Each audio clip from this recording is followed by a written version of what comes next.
নমস্কার, কবি কৌশিক গাঙ্গুলি।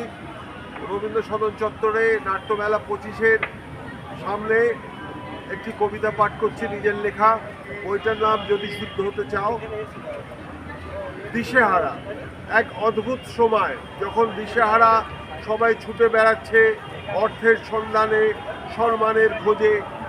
ভাগ্যচক্র মাদারি ঠেল দেখাচ্ছে। খারাপের অবস্থা ভালো, আর ভালোরা চোখে ধুদ্র ফুল দেখছে। বেশ আছি, মুখে মারিতম জগৎ। প্রভাবশালীরা নানা নাটক দেখাচ্ছে। কেমন যেন এক ধূর্ত আষ্টে গন্ধ চারপাশ মম করছে। জলাশয়, অরণ্য সব লোপাট হয়ে মাথা চারা দিচ্ছে হাই রাইজ বিল্ডিং। সভ্যতার গায়ে মেকআপ লাগাচ্ছে ক্ষমতাবানেরা। এদিকে বাউল ফকিরেরা সরকারি বৃত্তি নিয়ে প্রচারমূলক গান গাইছে।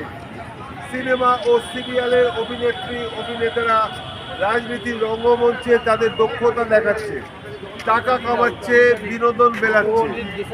এ এক অদ্ভুত সময়, যখন দিশেহারা সবাই ছুটে বেড়াচ্ছে। বিবেক বোধ সব খাবি খাচ্ছে। সততার কান্না শোনা যাচ্ছে আকাশে বাতাসে। মিথ্যা শাসন করছে সত্যকে। শুধু কুয়াশা মাখা দিন আর আলোহীন অন্ধকার। নমস্কার, ধন্যবাদ। ভালোবাসা প্রজ্ঞা পারিজাতের সঙ্গে কবি কৌশিক গাঙ্গুলি।